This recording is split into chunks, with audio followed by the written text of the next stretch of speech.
Pesaing terberat produk Apple di pasaran adalah produk Apple itu sendiri yang sudah rilis 1, 2, bahkan 3 tahun setelah perilisannya. Alasan utamanya karena Apple peduli dengan after sales produknya yang sudah mereka rilis dengan selalu memberikan software update 5-6 tahun ke depan. Jadi software update-nya itu bukan cuma untuk produk yang baru rilis aja, tapi juga produk lamanya tetap dapat software update dalam waktu bersamaan. Tidak seperti Android yang biasanya seri atas dulu yang dapat software update, atau merek-merek tertentu dulu yang dapat software update, dan yang lainnya nyusul, atau bahkan nggak kebagian software update sama sekali. Alasan kedua, tentu aja karena harga produk Apple yang mahal. Jadi kebanyakan dari kita nunggu sampai harganya turun dulu, baru beli produk Apple yang selama ini diidam-idamkan. Lagi pula, upgrade dari contohnya Apple Watch tahun lalu ke tahun ini, itu rata-rata minor banget. Jarang yang sampai ada perubahan drastis. Saya yakin di antara kalian masih banyak yang pengen beli Apple Watch keluaran tahun-tahun lama, seperti Apple Watch Series 5, Series 6, atau Series 7, dan lagi cari-cari informasi, kira-kira worth it nggak sih beli Apple Watch Series 5 atau Series 6, atau sekalian beli Series 7, tapi mungkin masih kemahalan. Di reseller resminya sendiri, Apple Watch Series 5 dan 6 sudah tidak lagi dijual, dan di Tokopedia sendiri, udah jarang yang jual kedua series ini yang masih brand new in box atau baru. Apple Watch Series 5 second dijual mulai dari 2,5 jutaan, sedangkan Apple Watch Series 6 dijual mulai dari harga 3,2 jutaan, tergantung ukuran dan pilihan warnanya. Sedangkan Series 7 masih dijual di reseller resmi di harga 5,5 sampai 6 juta. Dan untuk harga di Tokopedia sendiri yang baru itu di kisaran 5,5 jutaan. Kira-kira bedanya apa ya di antara ketiga Apple Watch flagship ini? Dengan perbedaan harga segitu, worth it nggak sih kalau beli Series 6 dibanding Series 7? Atau sekalian Series 7 yang baru dibandingkan kalau beli Series 5 atau 6 yang second? Atau mungkin beli Series 5 aja ya, karena memang niat belinya cuma pengen punya Apple Watch yang sudah punya always on display? Kalian nonton video yang tepat. Karena di sini saya akan memberi ulasan perbandingan dari ketiga seri Apple Watch ini, terutama bagi kalian yang mau beli Apple Watch Series 5 atau Apple Watch Series 6 yang second, atau Series 7 yang baru atau second di tahun ini. Jadi tonton sampai selesai ya. Dan bagi yang belum subscribe, jangan lupa subscribe dulu, biar saya makin semangat membuat video-video berikutnya. Dan kalian bisa like video ini agar algoritma YouTube mengenali channel saya. Dan kalau ada pertanyaan, silahkan tulis di komentar ya, pasti akan saya jawab.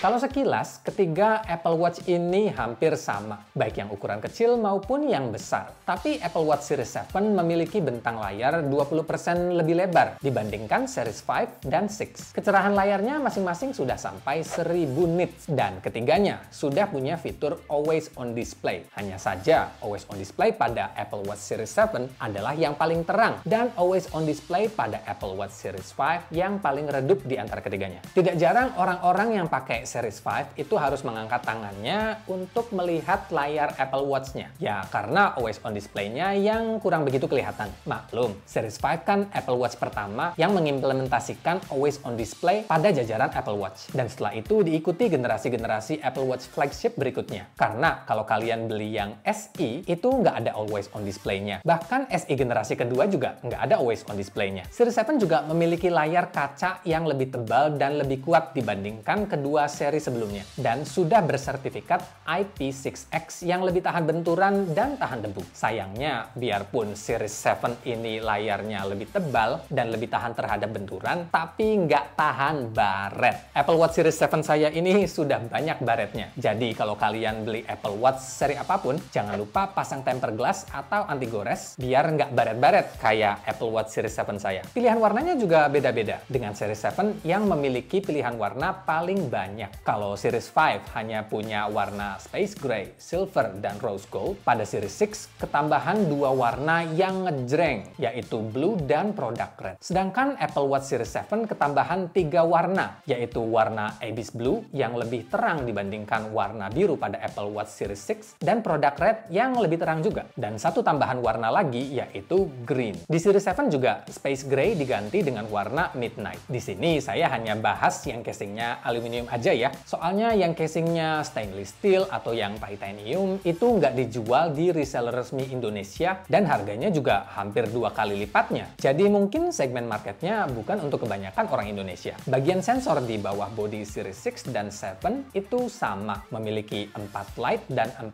sensor sensor, sedangkan yang Series 5 bagian sensornya hanya berpusat di tengah. Itu semua karena Series 6 dan Series 7 sudah membawa beberapa sensor tambahan, salah satunya blood oxygen sensor, sedangkan yang Series 5 masih belum punya blood oxygen sensor. Sepenting apa sih blood oxygen sensor pada Apple Watch Series 6 dan 7 ini? Apa hanya gimmick belaka? Well, jawabannya tergantung kebutuhan ya. Apakah kita orang yang sering berada di tempat-tempat tertentu di mana kadar oksigen dalam darah kita bisa berkurang, sehingga kita harus intens mengecek kadar oksigen dalam darah kita? Atau baiknya beli dedicated blood oxygen sensor yang dijepit di jari karena tingkat akurasinya yang lebih terpercaya dibanding dengan blood oxygen sensor pada Apple Watch Series 6 atau 7. Hal ini juga sama dengan altimeter pada ketiga series ini. Apple Watch Series 6 dan 7 itu altimeternya sudah always on, sedangkan Series 5 altimeternya belum always on. Sebenarnya gunanya apa sih altimeter ini? Altimeter ini gunanya untuk mengetahui tingkat elevasi saat kita berada di tempat-tempat tinggi, seperti contohnya saat kita mendaki. Dan balik lagi, seberapa sering kita mendaki atau berada di tempat-tempat dengan ketinggian tertentu. Kalau tujuan beli Apple Watch-nya hanya untuk menerima notifikasi dari iPhone, tracking olahraga, atau sekedar aksesoris belaka, Apple Watch Series 5 juga masih bisa dipertimbangkan loh. Beberapa upgrade fitur dari Apple Watch Series 5 ke Series 6 atau dari 6 ke 7 yang bisa jadi pertimbangan untuk tidak membeli Apple Watch Series 5 adalah: pertama, ketahanan baterai pada Apple Watch Series 6 dan 7 itu lebih awet dibandingkan dengan Series 5. Nextech di channel YouTube-nya menjelaskan bahwa Series 5 ini hanya menyisakan 11%-an di pagi hari setelah dipakai sehari semalaman. Sedangkan yang Series 6 atau 7 masih sisa sekitar 30%-an. Itu semua berkat efisiensi chipset S6 pada Series 6 dan chipset S7 pada Series 7. Tapi di antara ketiganya, yang paling unggul untuk masalah baterai adalah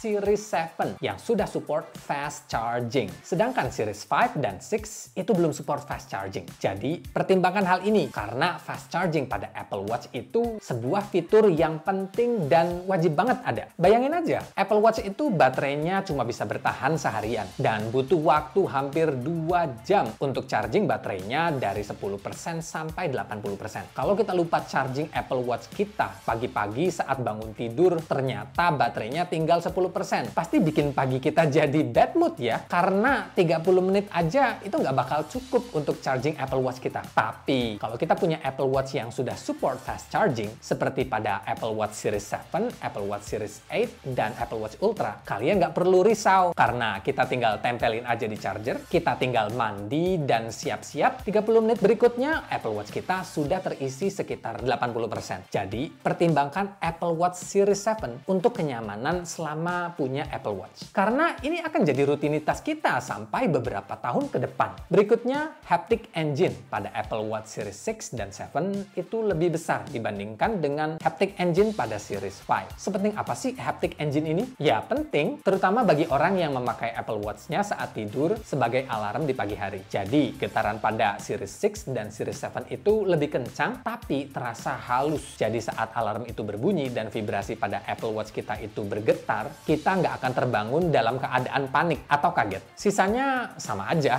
sama-sama punya sleep tracking, sudah punya built-in compass, fitur sport app juga lengkap, sudah bisa mengukur tekanan darah dengan EKG, dan punya fitur fall detection. Kesimpulannya, pilihan ada di tangan kalian. Kalau budgetnya di 2,5 jutaan dan pengen beli Apple Watch yang sudah ada always on display-nya, Apple Watch Series 5 Second bisa jadi pilihannya. Kalau pengen yang baterainya lebih awet dan butuh blood oxygen sensor, always on altimeter, dan pengen yang warnanya biru atau merah di budget sekitaran 3 jutaan, kalian bisa ambil Series 6. Tapi kalau kalian mau punya Apple Watch yang sudah support fast charging dengan kaca layar yang lebih kuat dan tahan terhadap benturan, dan nggak masalah dengan merogoh uang lebih banyak sedikit dari 5-6 jutaan, Apple Watch Series 7 adalah pilihannya. Dan saya pribadi, seperti di video-video sebelumnya, sangat merekomendasikan Apple Watch Series 7 dibanding seri apapun, bahkan Series 8 sekalipun. Karena harganya yang sudah turun, dan yang paling utama karena sudah support fast charging. Menurut saya, itu adalah upgrade yang paling penting dan paling utama dari Series 6 ke Series 7. Terima kasih sudah menonton dan sampai jumpa di video berikutnya.